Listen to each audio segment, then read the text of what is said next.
despite all the talk, people will say, oh, J.K. Rowling is going to write another book. She's going to do an 8th book. Does this frighten you, the idea of it? It does slightly. Like, I really hope she waits a long time. I can't see it happening. I really can't. But, you know, I am not the conduit to the mind of Jo Rowling. I thought you were. I'm as close as a lot of people are going to get, but I'm not actually. You know, I don't have too much insight. You know, she said to me once that she said she wasn't going to write anymore. Obviously, things do change. If she did, you know what I like the idea of? I more like the idea of, if the films were ever remade, that I could play Harry's dad. I prefer that idea. That would be a nice way of still being like. I don't know, still paying homage to the series, but not having to do 10 months of filming. So what's making you happy now? What is the joy you're getting out of what are you doing? What are you up to now? What I'm up to now? I am, the joy I'm getting is from the fact that, you know, while most actors would love to be, you know, have so much going on that they know what they're doing for the next while, you know, this is the first time... Well, you've had that for 10 years. Exactly. I mean, I know what this is the first time in my life I haven't known exactly what I'm doing for at least the next 3 years. And so I'm loving that, to suddenly, you know, have nothing. But I mean, I've got my next job starts in March. I'm filming a project called Kill Your Darlings. I'm playing 19-year-old Allen Ginsberg in a film about a murder that formed the Beat Generation. Like, it's an amazing, fantastic first-time young director called John Krakidas. He's brilliant. So like that's next. But then after that, I don't know at the moment. There are lots of scripts I'm reading. Hopefully one of them will come to fruition. But it's sort of welcome to the world of independent film, and things going and not going, and not being a sure thing really until you're on set, and even then it's still dicey. But the joy I'm getting is that I'm being sent these fantastic scripts, which are, you know, are hugely diverse and interesting and written by great people, and often, you know, being directed by great people. So it's all very exciting, and I'm just... what are you doing in your life for fun? Do you have a life now? At the moment, I don't really have a life. My life at the moment is promoting The Woman in Black. This is just so wrong. But I will when I get home in about 2 weeks, and I have 3 weeks totally off, and I will be doing absolutely nothing. I'm going to be lying at home, watching TV with my girlfriend, and just generally being incredibly lazy. You also have this great sense, I think, of comedy, and so I would like to see you do something that is like that, to do that. And you did Saturday Night Live. You hosted that.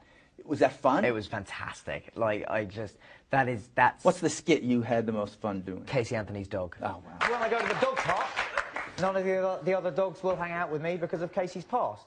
I just sit near the fence with Phil Spector's poodle and Joran Vandersloot's chow chow. Without a doubt, because they said to me, they pitched it to me, and I went, yes, absolutely, we've got to do that, that's hilarious.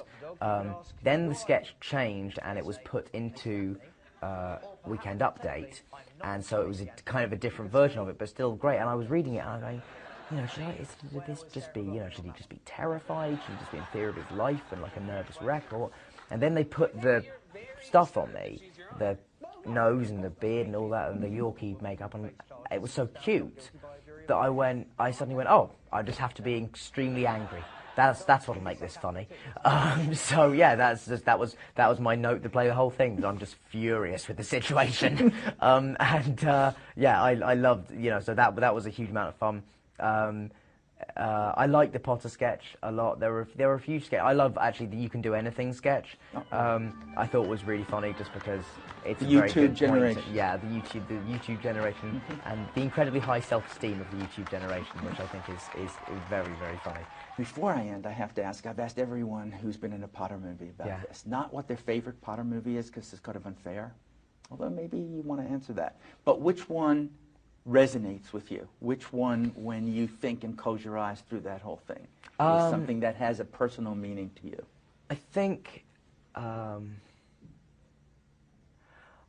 the time of the third film, I think the third film was very special because, and not for the reason you might think, but part of it was the fact that that was the time when I worked with Gary Oldman first. I want to be an actor. Like, that was when I kind of decided that I really wanted to follow this. And it was at that point where, in your life, where you've kind of suddenly moved from child to a teenager, but at the time you feel like I'm becoming a man, like I'm 14. I had my first kiss around that year on that film. I met the girl who I kissed on that set.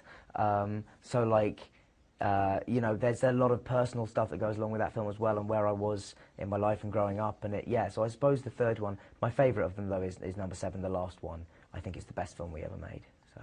What did you take from Harry Potter? Did you take a souvenir? Did you take? I got the glasses. Actually, I got 2 pairs of the glasses. I wasn't interested in like the wands or anything like that because they changed halfway, you know, through the films. On the third film, Alfonso came in and we had different ones.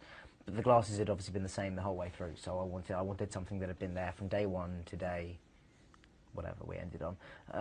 And yeah, and I do, and they are locked away in a vault in London somewhere. Locked away? They're not on the fireplace somewhere? No, because they are too precious. They really are. There's not much I'll say that about in my house, but they are too precious.